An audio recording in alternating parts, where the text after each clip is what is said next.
Welcome to episode 2 of the Facebook Marketplace Selling Series 2022. Alright, so let's hit the numbers. That's what you all want to know, right? Last week, we started off at $450. This week, I'm at $690. So we're up $240. We did $240 this week. So let's go through some of the items that I've sold. I have my ledger here. First thing we sold was the GoPro chest mount harness. I have had that harness since I think 2015 or so. I have a new one. I don't need this one. The new one that I have is much better, so that's why I sold it. Sold that one for $10. This one was an interesting one. I sold the Moza Aircross gimbal. It's basically a camera accessory that helps make your footage smooth. Sold that one for $125, and here's the interesting thing with that, is that I listed that one at midnight while I was watching Netflix, and then the next morning I got a bunch of messages from people that were very urgent and excited, and they're like, I want to buy this item now, and the person came like within 30 minutes. So you never know with items. You could list them and then an hour later someone's like, I'm coming right now for that item. Next, I sold another one of the Logitech Harmony smart remote things. This one was an open box. Sold that one for $100. And you might be thinking, Jewel, why do you have so many of these Logitech Harmony hubs? Well, I actually have a family friend that bought 4 of them a while ago, years ago when they were on sale. And he just had them sitting in his closet. He moved and he's like, I don't need this stuff anymore. Jewel, I know that you sell. You're a seller.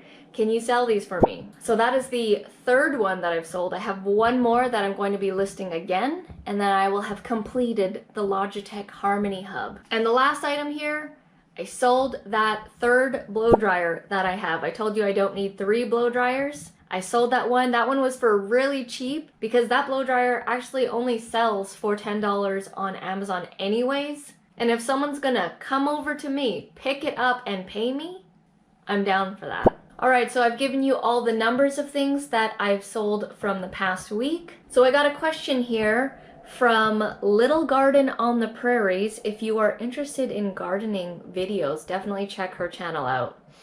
She gave me a comment and questions here. You've got me motivated to get rid of a lot of items that I could easily sell on Marketplace.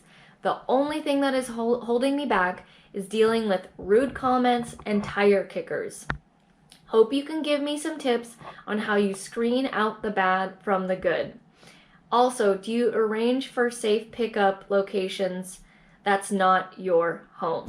So I did also do a response to that, and I wanted to do also a video response. So in regards to the rude comments and tire kickers, when you present your listings in a certain way, being professional, almost like treating it as a business, those are the people that you tend to attract.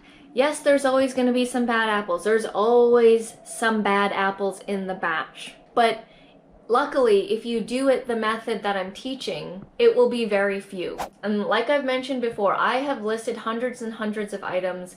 I can count maybe less than 5 times where I've had maybe awkward occurrences or some rude people. So it's all in the way that you present yourself, have your listings look professional, put all the information that needs to be in the listing. Yes, there's going to be people that are going to still ask you, is it brand new, when you have it right in the title? There's just always people that are going to be like that. But I'm very direct with my locations and I make it work with my schedule. So I'm very clear, pickup only, these locations, 1, 2, 3, and if you can't, then you can't. Next person. And this is all on you, right? So I set that way of pickup because I'm seriously really busy with my actual business and stuff, and so I need people to come to me to pick up, and I need people to be at locations that I'm already going to be going to.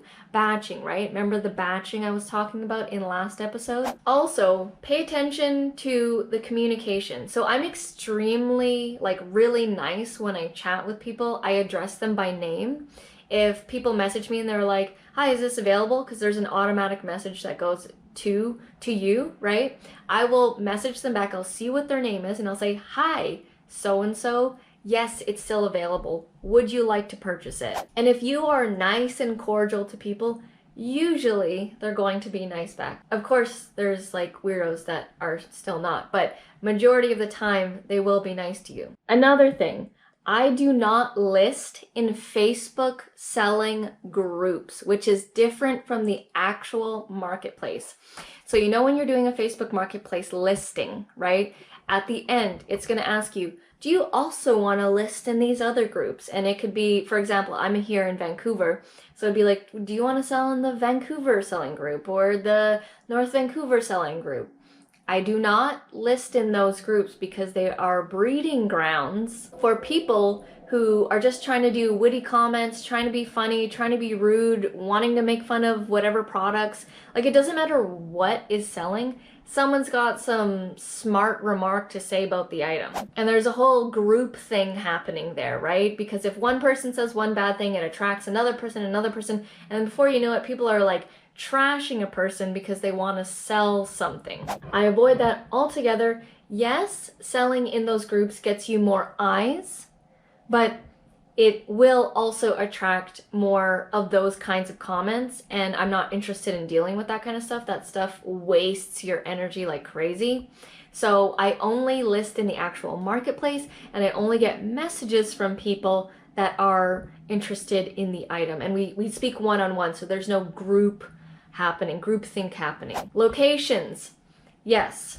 So if the item is movable, I will not have them come to, the place, like my home or my parents' home or anything like that, unless it's a huge item. If it's a couch, if it's a fridge, which these are all things I've sold before, then yes, they're gonna have to come to your place. And in that case, if you are having someone come pick up a fridge or a couch, have someone with you. Make it known that there are many people in the home, at least one other person there. And if you can, try and bring the item outside of the house. For example, the fridge was sitting in the driveway and it was not inside the home. But usually I'm meeting in public locations in the daytime, coffee shops, Starbucks, Tim Hortons, in front of grocery stores, at the mall. Always meet in public locations where there is high traffic of people. I always do the deals in the daytime. Always take these kinds of precautions and keep yourself safe.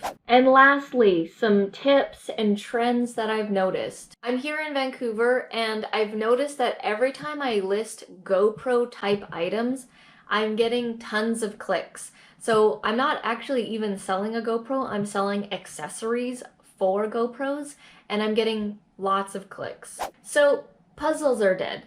The puzzle industry is not as hot as it was 2 years ago, and barely anyone is clicking on the puzzles. So I'm thinking I need to bundle 4 or 5 puzzles together in order to make a sale of this, because the puzzles are getting barely any clicks. And lastly, this thing right here, my old camera, the Nikon D5500. So I listed this for initially in the 600 range. Now I know people are gonna lowball me, so that's why I start off higher, and then people start giving me offers, and then I wanted to see what the range was, right?